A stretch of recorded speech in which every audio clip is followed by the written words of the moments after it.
Welcome, everyone. We'll get started in a minute or so.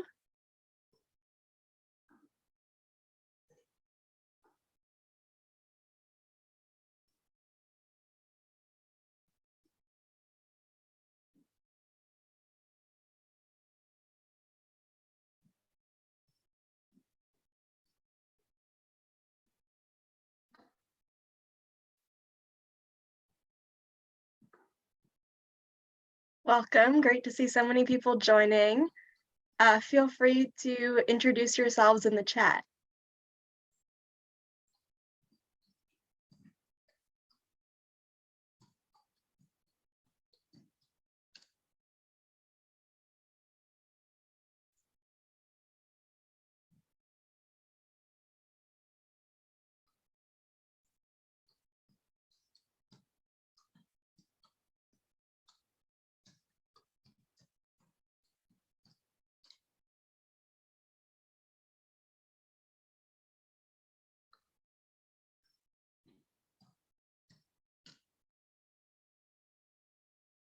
Great, we'll get started in about 30 seconds. I see some people introducing themselves, some new names, some familiar names.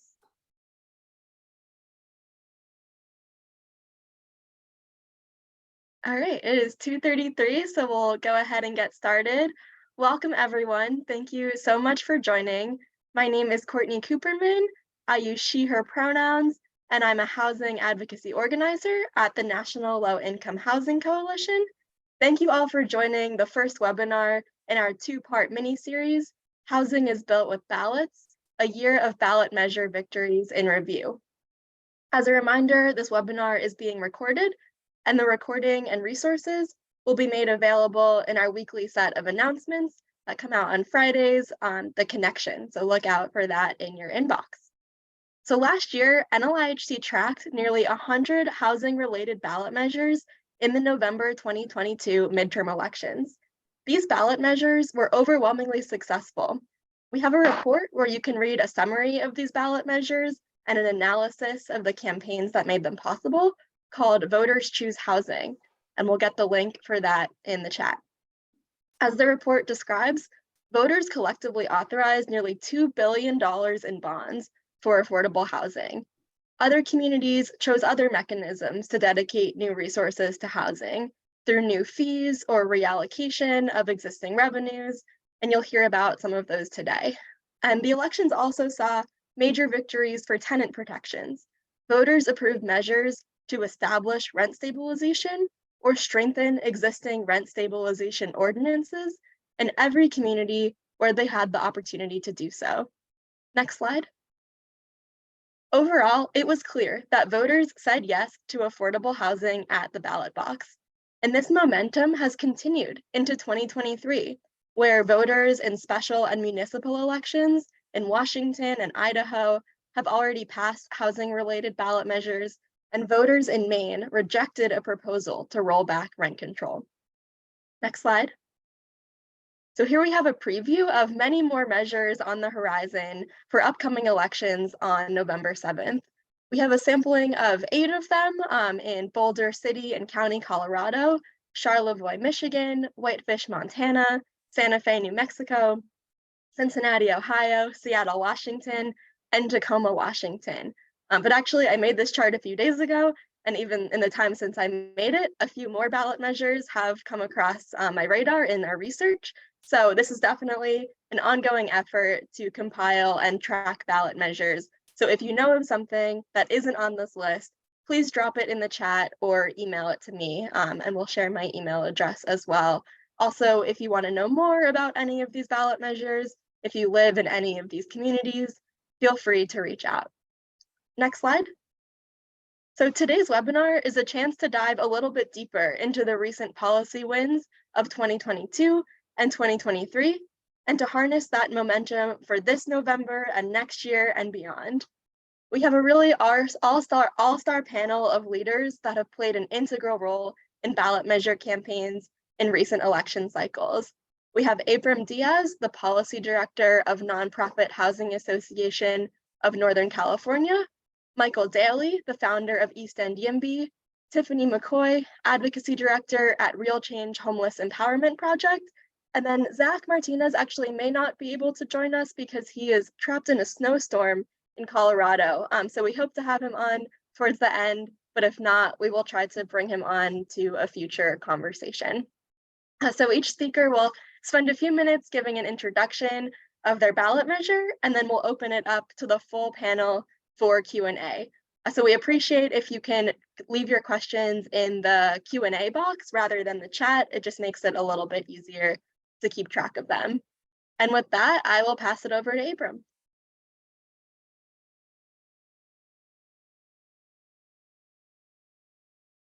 Hi, everybody. I hope you can hear me okay. My name is Abram Diaz. I'm the Policy Director for the Nonprofit Housing Association of Northern California, and I represent the affordable housing builders and providers in Northern California and across the state as well. And so I'm happy to present on a couple of items. The first one being in Oakland, we successfully passed a proposition called Measure U that set aside $850 million for affordable housing and transit-oriented uses.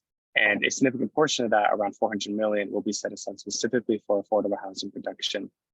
And in California, we have a unique rule, a constitutional rule really, that requires a 2/3 vote majority of voters to get ballot measures and bonds like this passed. So we need 66.7% of voters to approve a bond in order for us to actually get that money allocated.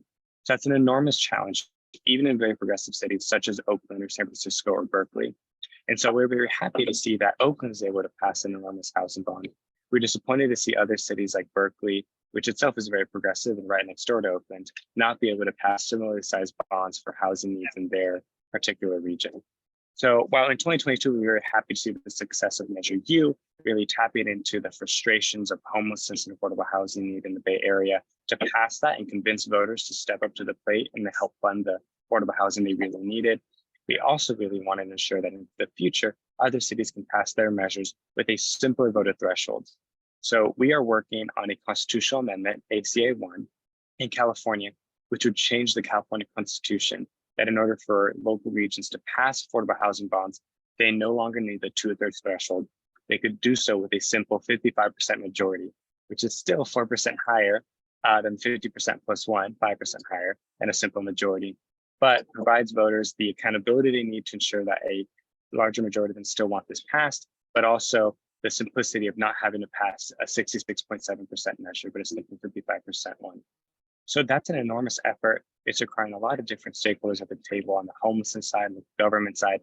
They see this as something they need in order to address their local problems, local solutions. So we're working very heavily on that. And it's a unique perspective that California brings, but it's a bit of a preview of what can happen when we change the name of the game as housers to address the underlying need of funding the projects that we have. So Courtney, I'm happy to go ahead and leave it there and answer more questions, but we work very hard across a broad sector of housing folks to build out the kind of funding that we need. I'm at a meeting and a retreat right now to try to advance that in itself, working with tenant groups, local government groups, housing groups, builders, nonprofits, business communities to address California's really dire need of building affordable housing over the next decade. And the number one thing we need for that is money.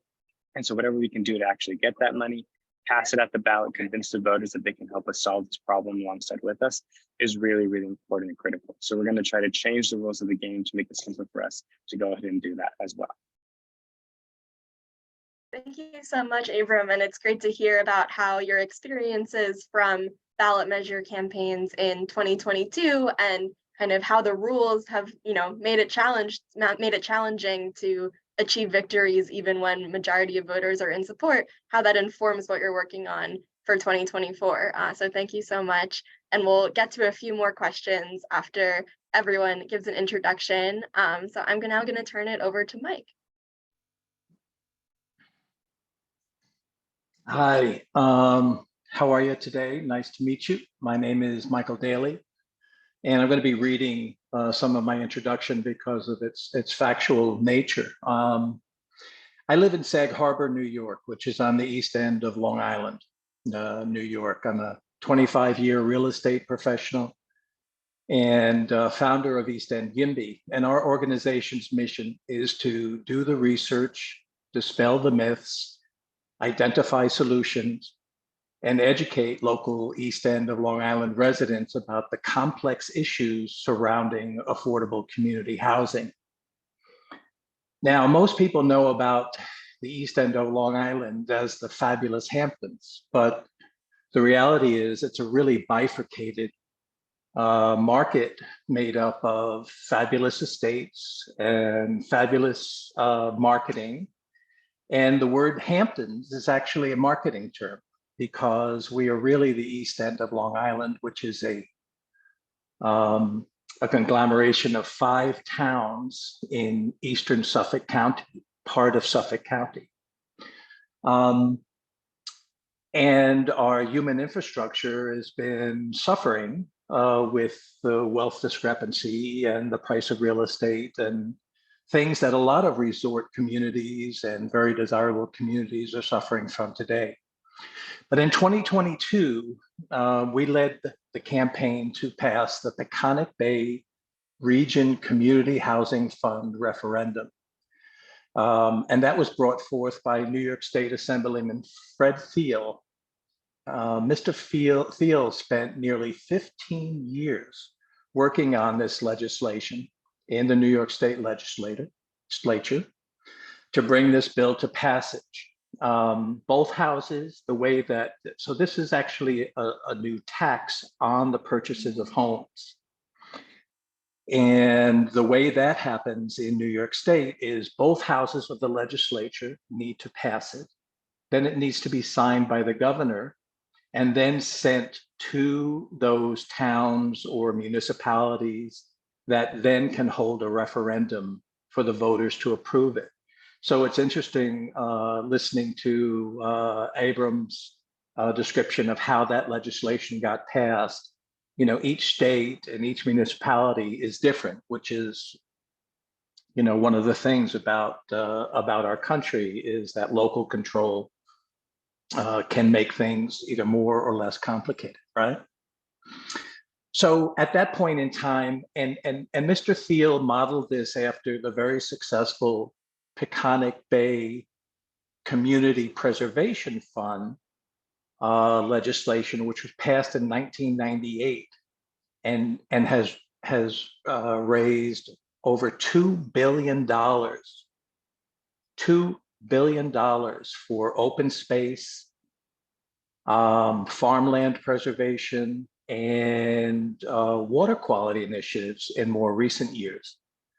Now, the interesting thing about it is that that was named the Community Preservation Fund, but a lot of people have said, well, it's really the Open Space Preservation Fund, right? Because buying up all this land has put pressure on purchases. It's raised the value of land, and it's really in some ways been detrimental to the community. So he wanted to create this housing fund, and as I said, was working on it for 15 years, had it passed by both houses of the legislature in New York, which is bipartisan, and it was vetoed by Democratic Governor Andrew Cuomo, because Cuomo didn't want to pass anything that was perceived as increasing taxes. So you have a Democratic governor vetoing a bipartisan bill, which didn't allow us in some of the highest income years of 2020, 2021, and even 2022 to raise these funds from home sales. So now it's Governor Hochul did sign it once she took over as governor in New York, and that allowed it to come to the townships, which then had to approve it and form their own legislation to come to a referendum. We came to a referendum last year, and this new tax on home sales is estimated to raise between $500 and $600 million between 2023 and 2050. And what it is the Community Housing Act allows each of the East End towns to create a dedicated community housing fund to assist with affordable housing initiatives. The source of funding is revenues derived from an 0.5% real estate transfer fee paid by the purchaser, not the seller, similar to the current Community Preservation Fund. The fund can be used for community housing in various ways, first-time home buyer down payment assistance, shared equity programs, employer housing for seasonal and year-round employees, acquisition of existing units for community housing, which is interchangeable with affordable housing. The housing counseling services, existing homeowners to create affordable housing, accessory apartments in their home, and the purchase of rehabilitation of vacant, dilapidated, or zombie homes. The towns are obligated to use these funds to address their community housing needs, and each town has a housing plan. The plans state all of the obvious reasons why towns should. It's been said in our master plan since 1970s. Oh, well, we should create more affordable housing. We should create more housing for the disabled. We should. Yet here we are today, right? How we identified the need for the policy was the desperate need for affordable community housing. And aside from restrictive zoning, building housing for those perceived to be out-of-towners using state and federal funding, which requires a wide distribution of applicants along with the existing fair housing regulations, is the top objection. So local people saw this as a local way for the local municipalities to create local funds for other local people.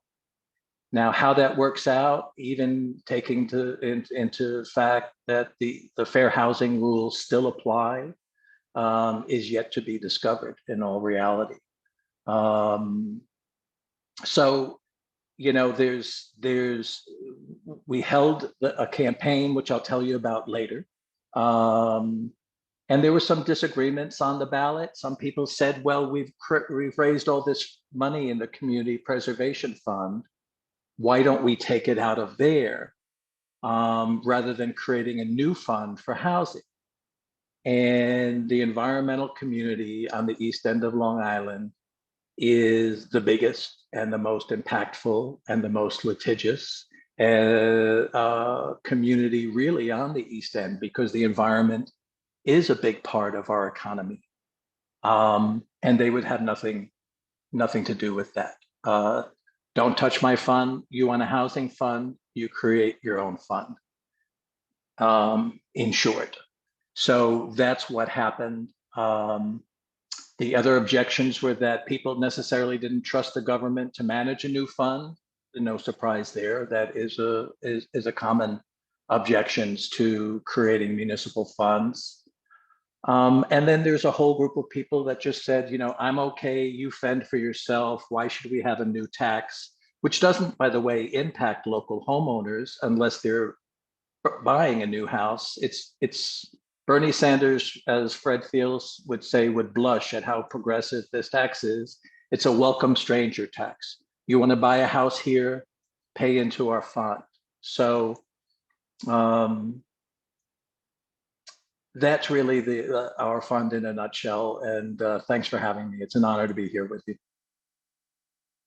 Thanks so much, Mike. I really appreciate it. And yeah, I think your description of the process of how getting this measure even presented to the voters has its own political obstacles really speaks to, you know, it can be a challenge even to get something on the ballot, and that can be a victory of its own. So really appreciate that introduction. I'm gonna pass it over to Tiffany now.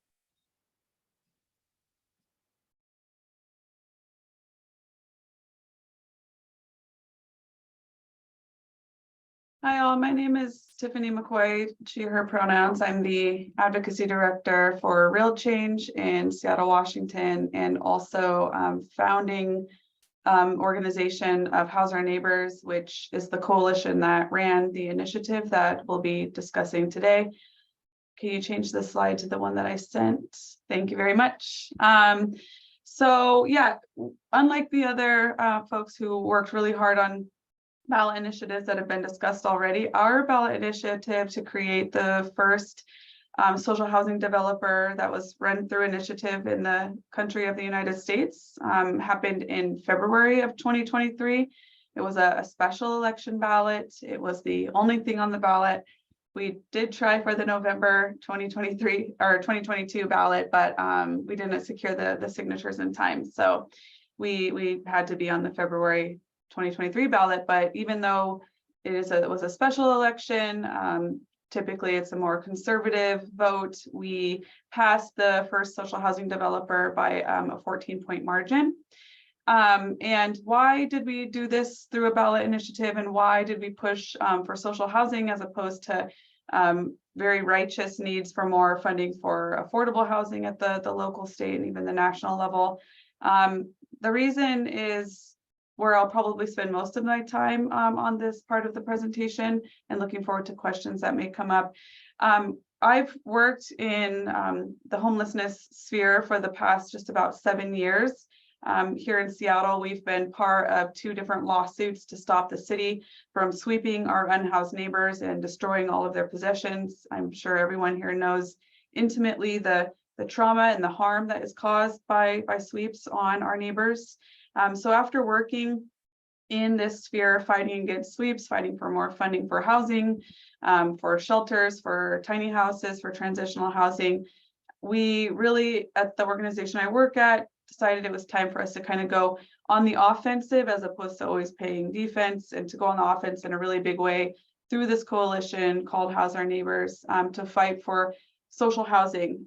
Because if we're honest with ourselves and with the public about our plans for actually addressing the affordable housing crisis at scale, we have to honestly say that we do not have a long-term plan. We do not have a plan to meet the need for the hundreds of thousands, potentially millions of units nationwide that we need for folks that are unable to get into affordable housing now because of long wait lists.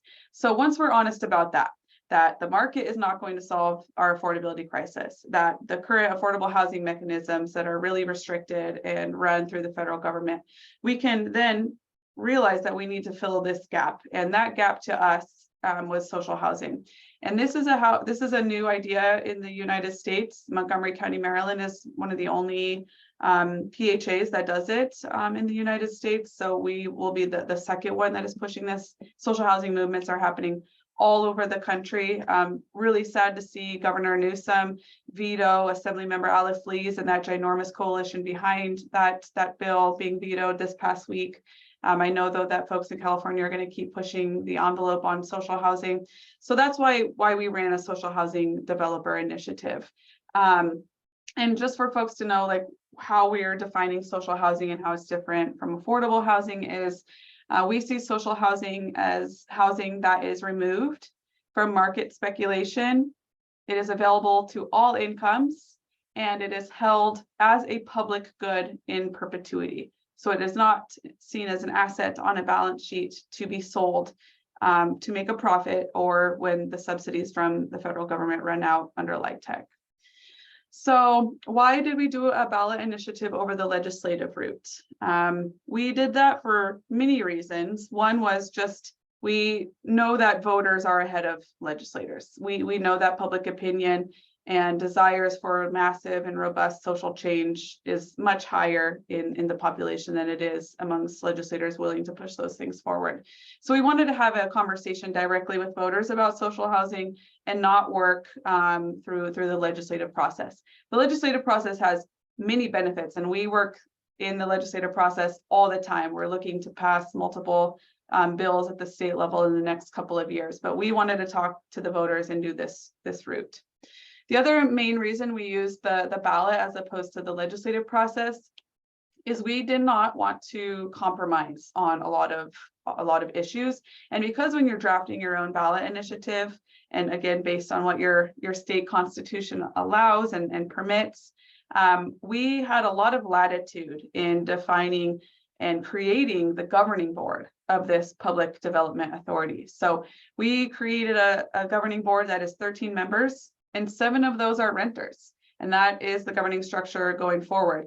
So while we do not have any social housing units currently in the city of Seattle, once those start being acquired and built, it will be the residents that live in those buildings that are going to be electing the renters to serve and to represent them on the governing board going into the future. So we knew that we were not going to get a renter majority governing board through a legislative process. We know that PDAs and PHAs, you know, have a mix of folks that are running those. We wanted to make sure that that renter voice was front and center.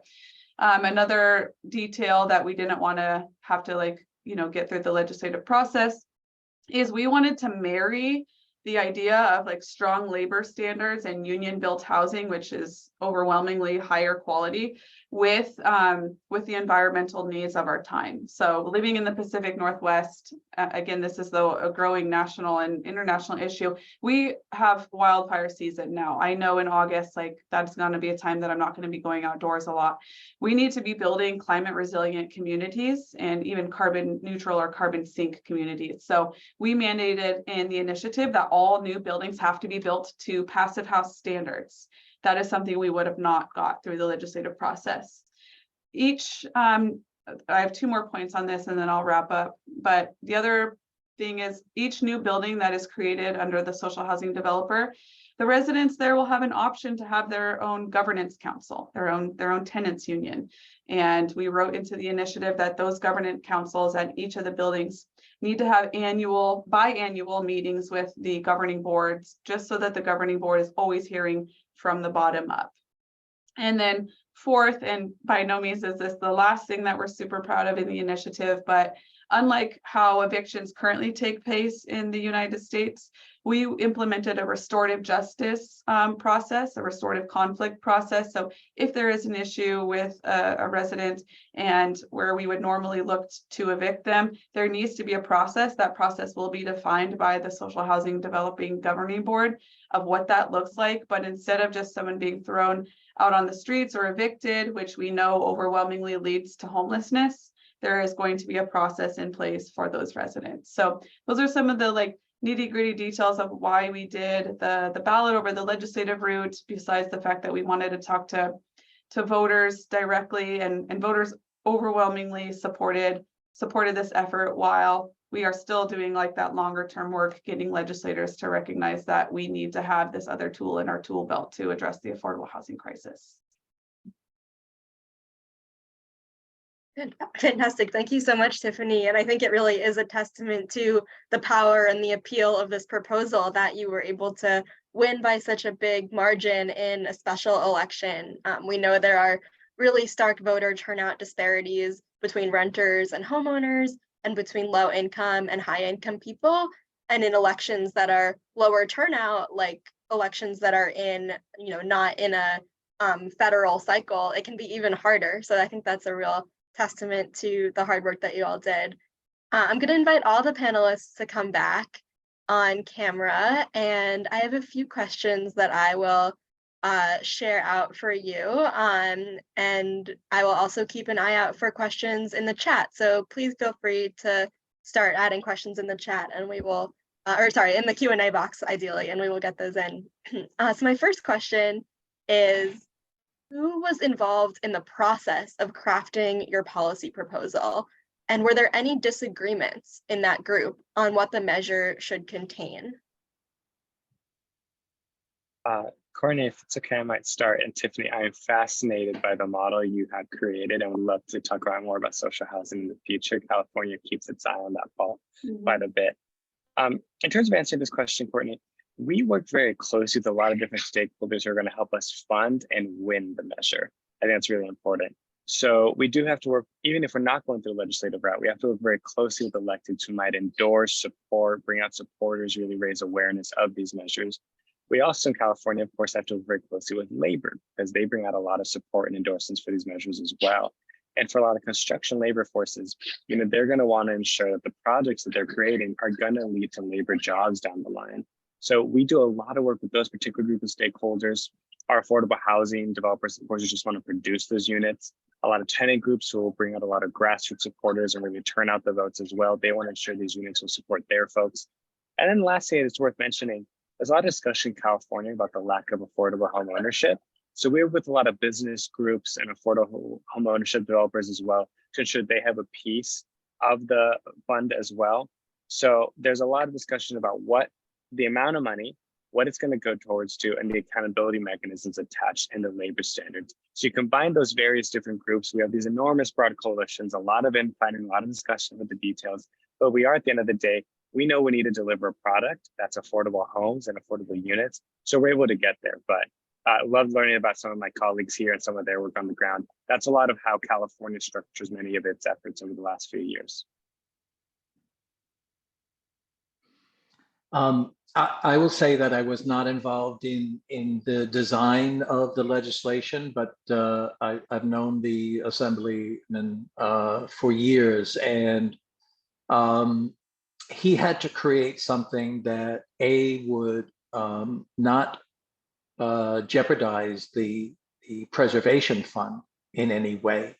Although a great number of people and a big part of our education was why the housing funds could not be taken out of the preservation fund, because that fund, again, we've raised $2 billion in that, and each town, most of the towns, the ones that have the higher real estate sales, are flush with money.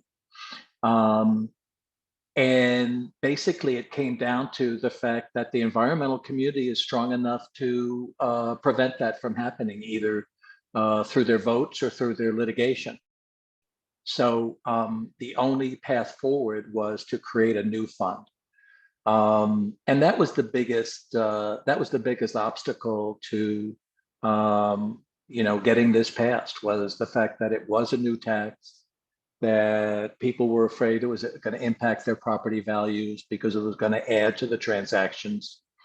And creating a new fund was only the only realistic way forward. Can you remind me, Courtney, of the second part of the question?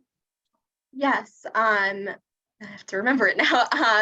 Who was involved in the process of crafting the proposal, and were there any disagreements within this group on what the measure should contain? Yeah, thank you. So this was like a 4 to 5 month drafting process for the initiative. This House Our Neighbors Coalition was together before the initiative because we were actually fighting against about a charter amendment that would have enshrined encampment sweeps as a cornerstone of our homelessness policy. So after we were on the defense, we wanted to go on the offense. So we already had like roots in many of the communities. So I want to be like honest about that. We didn't start social housing and then the coalition. We were together for a couple months before that. But we brought in students, we brought in academics, we brought in a specific council member who was really interested in trying to do social housing through the city council side unsuccessfully. But we also just like endorsers from the last campaign brought them in and just had this really open discussion about like every part of the charter and the developer and what it would do and what it would not do. And then after we finalized the first draft, we actually did like listening sessions with like our volunteers in our community to get feedback on that before we filed it with the city clerk. So it was a really great process.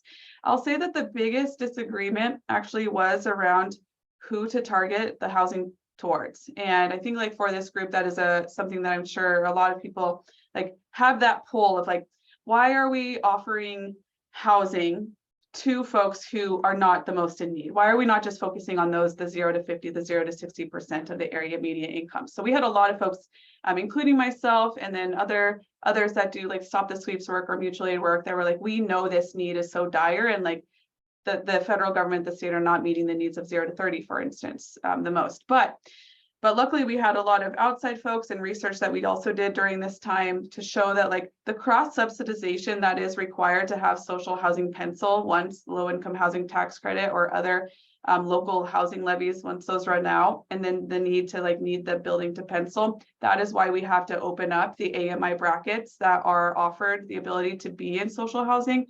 Also, if you look internationally, like social housing is mostly income blind. You're living with someone who serves coffee or makes pastries, and then folks who are executives. We have very stratified and very segregated housing in the United States. So I would say that was not even the biggest disagreement. It was more of a learning opportunity and to show that like, why are we, even for like those who consider ourselves on the left, kind of like adopting these ideas that like we need to be segregating housing away from the broader community. Thank you. Yeah, I think it's a really interesting paradigm. And in a moment of such crisis, we really need to look for these innovative solutions and really understand the benefits that can come from that. Um, I see a really great question in the chat from Sabrina. Can someone guide me to where we might learn how to start these initiatives in our areas? So what advice would each of you give to someone that's looking to get started on a ballot measure campaign? My first piece of advice is to look at comparable initiatives, whether that be within your own region or community or another state. There's a long history of this, and part of what I think we're doing here is sort of educating folks. And there are a lot of different places and ways to do this. And that's both modeling the language of what the initiative is actually going to say. The method of placing it on the ballot, is it going to go through a legislative body, or you're going to gather signatures from voters to place it on the ballot? And then the campaign itself. What's your top line message? How are you reaching out to voters? How can you diversify your message as well for different blocks of voters you're going to need to have on your side? And the coalitions of endorsement supporters that you get behind it. That's my number one thing for a lot of folks is there are so many actors in the housing world, unfortunately, because of the national housing crisis that we have, but we can learn from their example and model after it and improve on it. So I think you've heard some examples today, and I'd be more than happy to dive in and provide resources from the Bay Area as well. I also recognize the limitations that some of California or the Bay Area's affordable housing practices are not easily replicated, and maybe you don't want to have them replicated in your particular jurisdiction. But California itself is very diverse, and I have some rural areas where we have some folks who might be a little bit more comparable to some of our more purple or red areas of the country too. So there's a lot to pull from, and I think that's a really good starting point for anybody.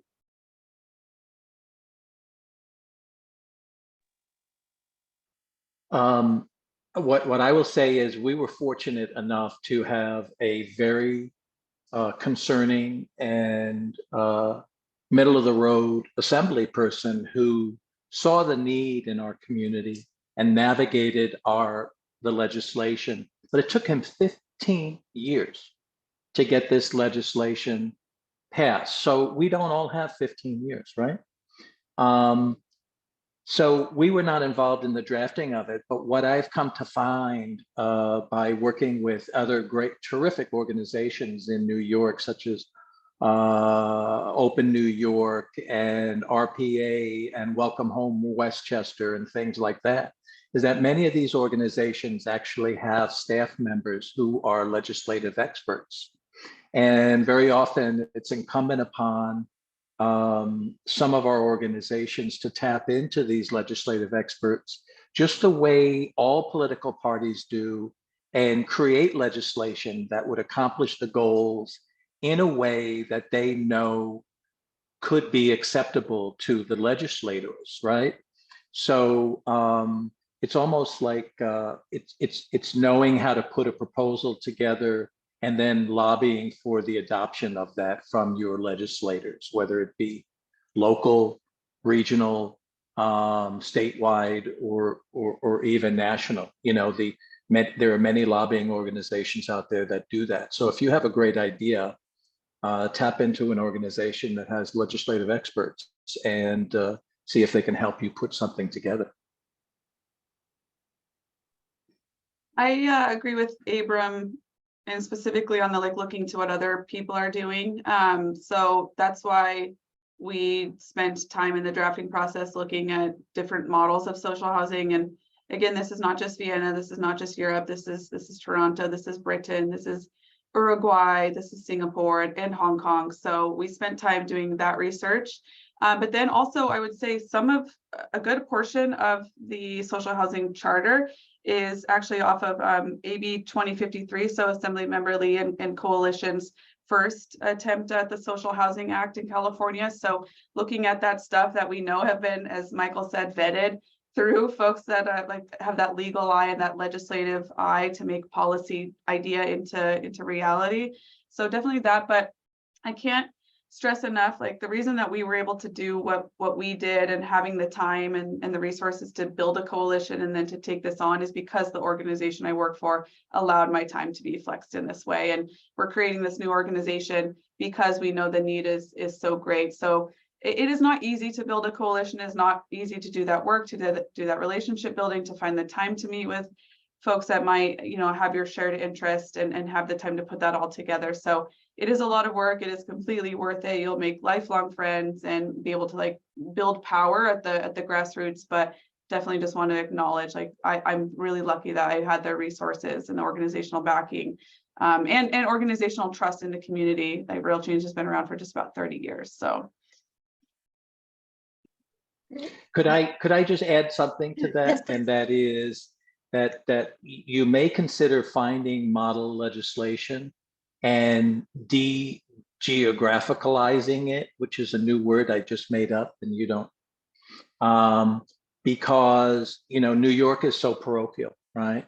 So you say, oh, look at what they did in California, and they go, what? California? There's where all the fruits and nuts live. You know what I mean? I mean, we're not California, and you can say that about any place. And your average New Yorker will say, well, that's not New York. So we've gotten a little more active at identifying information out of there and just showing some really terrific legislation for what it is, not necessarily where it's from. So, and some of you on here, I'm sure, are super experienced legislation experts. This was my first campaign since I ran for Ice Carnival King in college, and I lost that campaign, and thank God we won this one, but I still have PTSD from it. So, it's some of the newbies that I'm speaking to, I feel your pain. Great. So we had another really great question in the chat. This one is geared towards Tiffany, but I'm actually going to broaden it because I think that it applies to everyone. So the question for Tiffany is, in light of our mindset and cultural norms around stratified and segregated housing in the US, have you given thought or undertaken research on will people of mixed incomes actually live together if we build more integrated housing? So it would be great if you could answer that question. And then I think more broadly, I'm curious for each of you, how you challenged prevailing cultural assumptions or stereotypes that may have stood in the way of your ballot measure. For Mike's example, I'm thinking like NIMBYism. How did you push back against those norms? Tiffany, yeah, I think this is a really great question, Jamie, and I'm glad you brought it up because this is where having a broad and diverse coalition was really, really important. And it was being able, so in Seattle, Washington, massive tech sector, we have a group of software engineers that formed a group called Tech for Housing a long time ago. We have 2 of their members on our steering committee, and more of them help in all of our campaigns. So it was when those questions were rolled out. There's 2 parts to this answer. One is it was time to bring out folks that are in the tech sector that could live in a more luxurious apartment, saying that they want their money instead of going into the coffers of a private developer to like buy another yacht or to buy another summer home, that money instead, they're making the choice for that money to go in and subsidize their neighbor who is not able to afford housing on the private market. It was also bringing in educators and nurses and architects who are in the 80 to 120% AMI bracket, who are struggling to afford to live in the city, saying that they would jump at the opportunity to live with someone who's making their coffee or delivering their mail. So it was having spokespeople from those segments coming out into the public arena to talk about how they would jump at that opportunity. And again, if they have a lot of money, to have their money go to subsidize their neighbors as opposed to, private wealth interests. And then I would say also fundamentally underpinning this is the idea that affordable housing is lower quality and lower build and not a desirable place to live. And I say that because we all know that, I'm sure that resonates with people, but we also know too from my talks with architects and what like the low-income housing tax credit restricts as far as the ability to build like more multifamily units. We need to be in a situation and in a culture and in a world where we're not building low quality housing. That's the cheapest thing you can do for this segment of the population, and then high quality luxury housing for this segment of the population. Like that's fundamentally underpinning it. So shedding some light on that, calling that out, that we can build housing that is passive house, that is union built, that is like the highest quality that people want to live in, like have a family in and stay in for a long time. We just have to get out of this idea that it's only this segment of the population living in these buildings. It's a great question, Courtney. And I might say some of the views that we had to deal with. There's, of course, NIMBYism, generally, always have to work through those. But we felt, if we've got to hit this 55% mark or the 66.7 mark with our efforts, which is a unique California problem, but, can be applied to other folks and we get to just a simple majority, is there's different messaging that we pull for and resonates with different kinds of populations. For homeowners who might feel very stable, we sometimes look towards a sort of generational need. So the children, they're going to need housing. For renters and tenants, what can we do to sort of make it easier for them to save up money for the future so that they can have a more affordable home as well? So by targeting our messaging, we were sort of undermine and uplift some of the problematic and helpful narratives out there for our end goal, which is all something that we're really, really proud to do. And it continues today. I mean, the messaging pre-COVID and post-COVID can be very different. And so we had to make sure that we could align for that as well.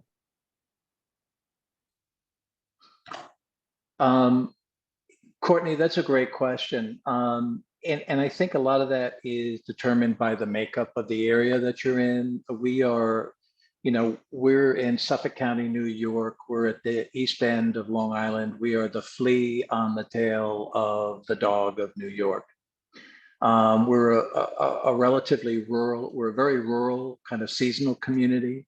We have about 130,000 people in our 5 East End towns. It's 130,000 is not a lot of people. We have a lot of still farmland and open space. And we have 1 blue town, we have 1 red town, and then we have 3 purple towns. And, politics is a part of pretty much everything we do, especially in our bifurcated political environment, right? So we first had to, people do live together in this area, except for the super wealthy south of the highway near the beach and kind of the waterfront. But people have been living together in this area for a long time. The biggest objection is to a concentration, a deep, heavy concentration of affordable housing. Dispersing it throughout the town, you get local NIMBYism, but as a rule, people understand that we focused on human infrastructure. I don't know if we're going to have more time later, but if you wanted to bring back my slides, I could describe to you how we, if you want to do it now or you want to wait for later, I could describe for you how we address this issue of affordable community housing. First, we did research, and we hired FM3 Research, which is in San Francisco, because our mentors, again, this was our first campaign, and we were mostly very progressive, everybody needs a home, and we've got to take care of our most vulnerable, and that's what we have to do. But our research indicated to us that the primary voters, and we did research with primary voters, not necessarily everyone, right? Because we wanted to run a successful campaign. And our research showed us, you can go forward a couple of to those red slides, I think, that I sent in. Our research indicated that people were, back 1, 2, boom, boom, boom, thank you. Our research, that's great, showed us that people were primarily interested in their safety and our human infrastructure, and that they were primarily interested in the fact that this was going to be housing for teachers, firefighters, healthcare workers, seniors, and young people who grew up here who deserve the opportunity to live here.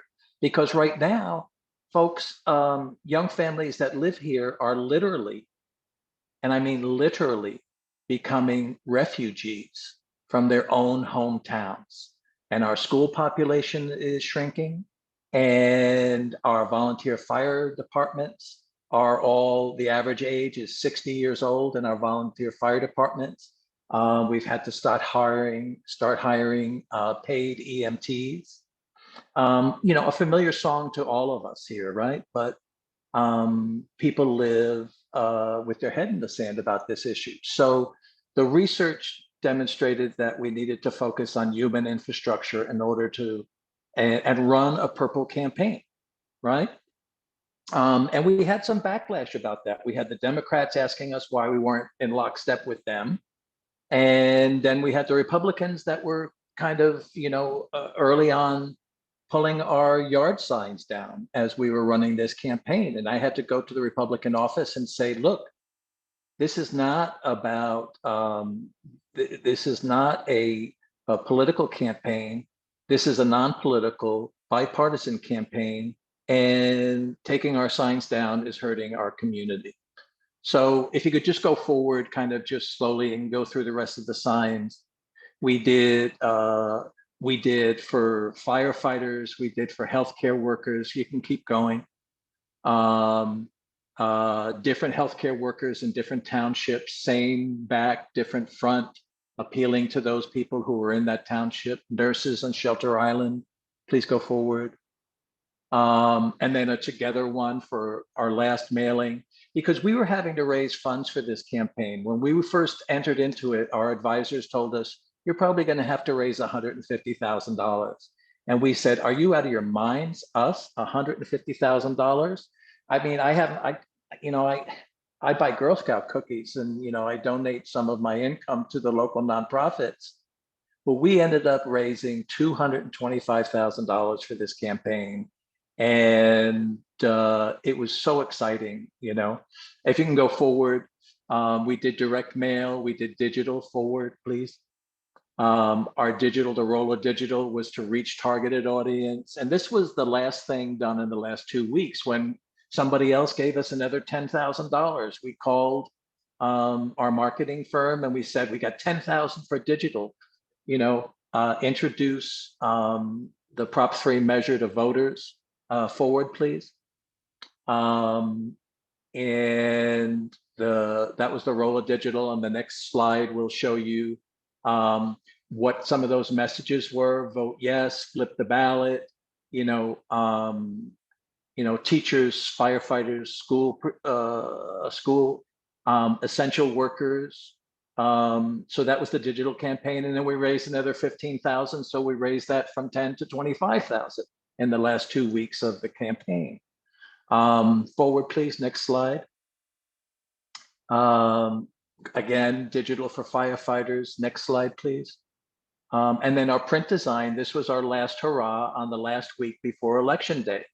This was the very well-known and highly respected CEO of our local hospital, who told us in a video that we shared the week before that his hospital is short 250 employees. Okay, and not all of them were nurses and doctors, but they were also short, maintenance and food service and administrative workers. And he stood up and he did this ad for us that we are going to run a campaign for legislation that will be a better approach to affordable housing. And behind that was not out-of-town developers building large developments, but local funding for local people so that we create more integrative housing, small housing developments, small opportunities for people that will help, quote unquote, maintain the character of our rural community. And I also say, look, we have to also maintain the characters in our community. It's not just the character of, it's not just architecture. It's not just the outside of homes, but it's actually the characters that live in our community. Another thing that we said throughout this was that human life is as valuable as wildlife. Okay, so while 150 people will show up to ban plastic straws because turtles are choking, we need those 150 people to show up for our teachers, firefighters, healthcare workers, seniors, and young people who grew up here. Thank So you. it was Thank you really so a much, Mike. I'm sorry to cut you nonpartisan campaign. Yeah. Thank you so much, Thanks. Mike. I wrote down maintain the characters, maintain the characters, not just the character, because I think that really gets to the importance of people and making sure that communities work for people. I know Sabrina had asked a question that I think you just kind of answered really well on how can we advocate, how can we build support. for these initiatives. And I'll put in a plug for our second webinar that we're doing 2 weeks from now, which will delve even deeper into organizing tactics. But I just wanted to ask one last question before I close with an announcement, is that often passing a ballot measure is just a first step, and there is a lot that needs to be worked out with funding and implementation. What has happened in each of your communities in the months since the election, and what are your next steps? And also, Abram had to drop off. There's a lot going on with California right now, so I'll turn it to Tiffany to answer this one first. You could take the slide down too, if you like. Yeah, so we are through the implementation phase of getting the governing board set up. So that's done. Of course, there are issues with everything because legislators are not totally in favor of this yet. Fortunately, we have some city council elections coming up where there could be seven new council members. So that's the big one. But right now we're working on another initiative right now that we're hoping to file in the next 2 months to provide an ongoing progressive revenue stream to the social housing developer. We wanted to give it that revenue stream while creating the structure, but in our state constitution, public development authorities don't have taxing authority. So we had to do this in a 2-step process. So now we're going back to the voters to ask for revenue. Washington state is one of the most regressive states in the country for taxation, which means that we depend on low income and working people to fund the majority of our projects. It's very, very regressive, very unfortunate. So we have very, very few opportunities to actually do progressive taxation where it's those that are the wealthiest are paying more. But we have identified a funding source. We are starting the drafting process. We are reaching out to all of the endorsers from the last initiative, specifically labor, to get on board because we know that big business is ready to fight any progressive revenue. Seattle is not unique in that all cities across the nation are facing massive budget deficits, COVID funding running out at the federal government, and then not a lot of revenue coming in from traditional sources still because the ongoing public health crisis that we're in. So we need progressive revenues across the board, but we've identified one. We're looking to get the developer $20 to $30 million on an annual basis. That's the sweet spot that we've identified with other current developers. And because the social housing developer has that bonding authority, and we live in a state with a very great bonding rating to where we're looking 20 to 30 million, could be 200 to 300 million dollars if it's bonded on in any given year. We're feeling really good about that so that we have that set aside source of revenue for acquiring and building. So that's what we're working on right now.